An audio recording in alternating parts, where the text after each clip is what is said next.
Welcome back. Bangladesh మాజీ ప్రధాని షేక్ హసీనా పదవి కోల్పోయిన తర్వాత తాత్కాలిక ప్రభుత్వాధినేతగా మహమ్మద్ యూనస్ బాధ్యతలు చేపట్టారు. తాజాగా ఇప్పుడు ఆయన కూడా ప్రధాని పదవికి రాజీనామా చేసేందుకు సిద్దమైనట్లు తెలుస్తోంది. దేశంలో రాజకీయ పార్టీల మధ్య సఖ్యత కుదరకపోవడం వల్లే ఆయన ఈ నిర్ణయం తీసుకున్నట్లు సమాచారం.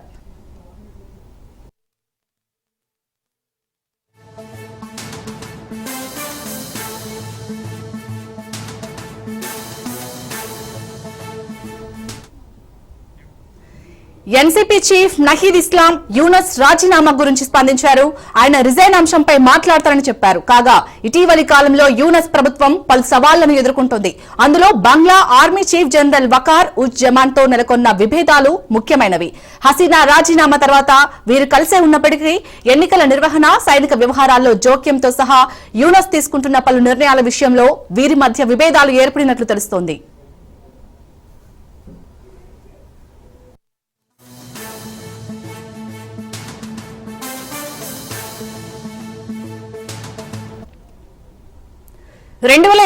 జూన్లో ఎన్నికలు జరుగుతాయని యూనస్ పేర్కొనడంపై దేశంలోని కొన్ని పార్టీలు అభ్యంతరం వ్యక్తం చేస్తున్నాయి. ఈ క్రమంలోనే ఎన్నికల నిర్వహణపై ఇటీవల వకార్ మాట్లాడుతూ కీలక వ్యాఖ్యలు చేశారు. ప్రజాస్వామ్య ప్రభుత్వ ఏర్పాటుకు డిసెంబర్లోగా ఎన్నికలు నిర్వహించాల్సిందేనని తాత్కాలిక ప్రభుత్వానికి తెలిపారు. ఈ సందర్భంగా సైనిక వ్యవహారాల్లో జోక్యం చేసుకోవడం పైన ఆయన అభ్యంతరం తెలిపారు. 16 ఏళ్ల పాటు కొనసాగిన షేక్ హసీనా ప్రభుత్వం గత ఏడాది ఆగస్టులో జరిగిన విద్యార్థుల ఉద్యమం వల్ల పతనమైపోయింది. దీంతో పదవిచ్యుతురాలైన ఆమె స్వదేశాన్ని వీడి భారత్ కు వచ్చి ఓ రహస్య ప్రాంతంలో నివసిస్తున్నారు.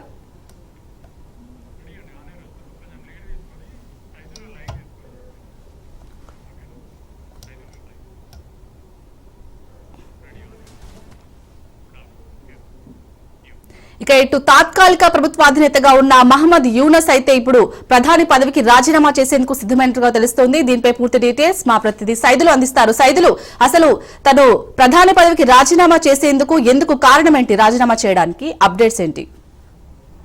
తాత్కాలిక ప్రధానిగా బంగ్లాదేశ్ ఉన్నటువంటి మహమ్మద్ యూనస్ మధ్య, అదేవిధంగా ఆర్మీ అధికారుల మధ్య కొంత సఖ్యత లేకపోవడమే ఈయన రాజీనామాకి ప్రధాన కారణమని మనం చెప్పవచ్చు. ఎందుకంటే బంగ్లాదేశ్ మాజీ ప్రధానిగా షేక్ హసీనా ఆమె అధికారం కోల్పోయిన తర్వాత తాత్కాలిక బాధ్యతలు మహమ్మద్ యూనస్ తీసుకున్నాడు. అప్పటి నుంచి ఆర్మీ అధికారులకు ఆయన మధ్య కొన్ని నిర్ణయాలకు సంబంధించి ఆర్మీలో జోక్యం మహమ్మద్ యూనస్ ఎక్కువగా చేసుకుంటున్నాడని ఆర్మీ అధికారులు ఆయన నిర్ణయాలను వ్యతిరేకిస్తూ వస్తున్నారు. కాబట్టి దానిలో భాగంగా అక్కడ ఉన్నటువంటి కొన్ని పార్టీలు కూడా ఆయనకి సపోర్ట్గా లేకపోవడంతో రానున్న రోజులలో మహమ్మద్ యూనస్ రాజీనామాకు సిద్ధపడుతున్నట్టుగా కూడా మనకి National Citizen Party chief Nahid Islam పేర్కొన్నారు. ఆయన నహీద్ ఇస్లాం మహమ్మద్ యూనస్తో భేటీ అయ్యి ఇదే అంశం పైన చర్చించినట్టుగా కూడా మనకైతే తెలుస్తుంది. అయితే వీళ్ళిద్దరి మధ్య అనేక అంశాలు చర్చకు వచ్చినట్టు తెలుస్తుంది. అంటే National Citizen Party chief Nahid Islam, అదేవిధంగా బంగ్లాదేశ్ తాత్కాలిక ప్రభుత్వాధినేత మహమ్మద్ యూనస్ మధ్య అనేక అంశాలు. అంటే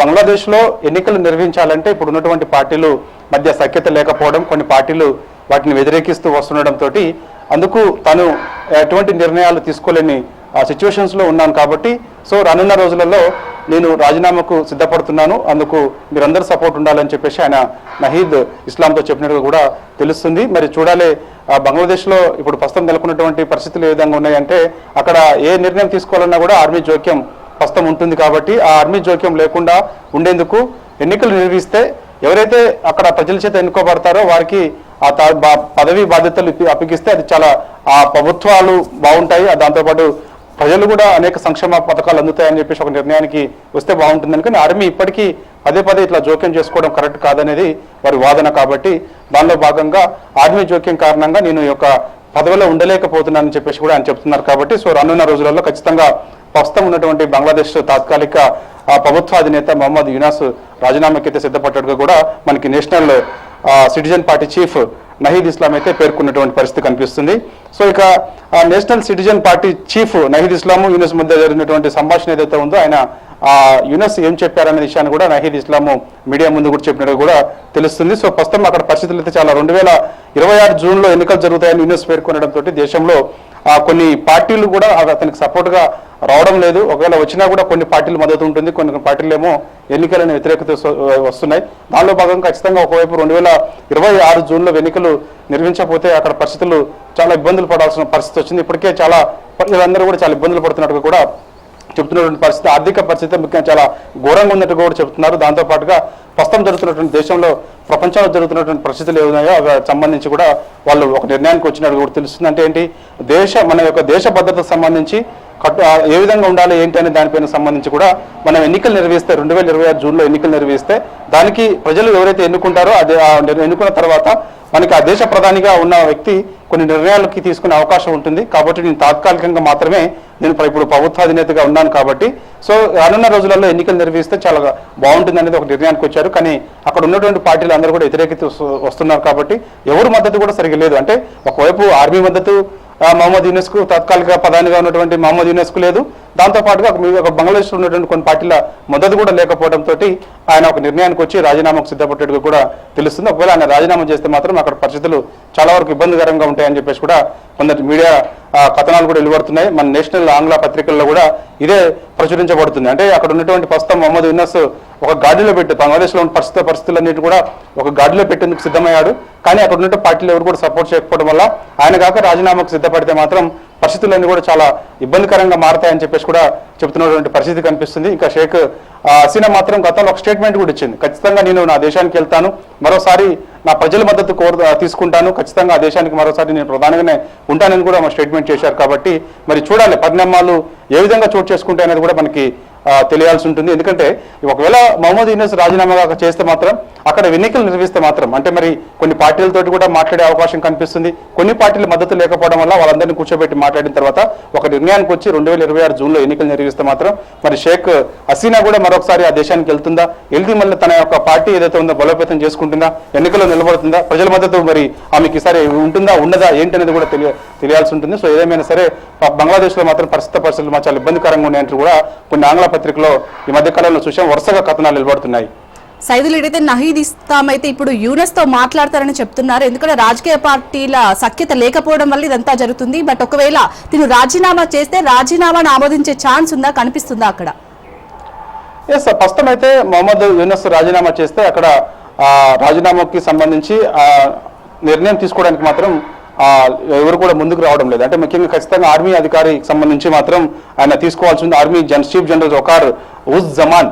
సో ఖచ్చితంగా ఒకవేళ ఈయన ప్రభుత్వాధినేతగా ఉన్నారు కాబట్టి తన రాజీనామాకు చెప్తే మాత్రం ఆర్మీ అధికారులకే చెప్పాల్సి ఉంటుంది. కాబట్టి ఒకవేళ వకార్ ఉజ్ జమాన్ కాక ఆయన నిర్ణయానికి ఒకవేళ కట్టుబడి ఉంటాడా లేదంటే ఆమోదిస్తారా అనేది కూడా తెలివి ఉంటే ఆమోదిస్తే మాత్రం అంటే ఏంది ఆయన ఒక రాజీనామాను ఆమోదిస్తే మాత్రం ప్రస్తుత పరిస్థితులు చాలా దారుణంగా బంగ్లాదేశ్లో మరోసారి ఉండే అవకాశం ఉన్నట్టుగా కూడా తెలుస్తుంది. అందుకని ఆయన రాజీనామా ఆమోదించకుండా అన్ని పార్టీలు కలిసి కూర్చొని అదేవిధంగా ఆర్మీ అధికారి ఎవరైతే ఉన్నారో చీఫ్ ఎవరైతే ఉన్నారో army general chief uz Zaman తో పాటుగా ఈ యొక్క మిగిలిన నేతలందరూ కూడా అంటే ఎవరు National Citizen Party chief Nahid ఇస్లాంతో పాటుగా మిగిలిన కొందరు పార్టీ నేతలందరూ కూడా కూర్చొని మాట్లాడి ఒక నిర్ణయానికి వచ్చిన తర్వాత అంటే ఎన్నికలు వచ్చేంత వరకు కూడా 2026 జూన్ ఎన్నికలు వచ్చేంత వరకు కూడా తాత్కాలిక ప్రభుత్వ అధినేతగా మహమ్మద్ యూనస్ ఉండాలనేది కూడా ఒక నిర్ణయానికి వస్తున్నట్టుగా కూడా తెలుస్తుంది. మరి వాళ్ళందరూ కూర్చొని నిర్ణయించిన తర్వాత ఆయన అప్పటి వరకు కూడా కొనసాగించాలని, లేకపోతే ముందుగా రాజీనామా చేస్తే మాత్రం అక్కడ పరిస్థితులన్నీ కూడా చాలా ఇబ్బందికర పరిస్థితులు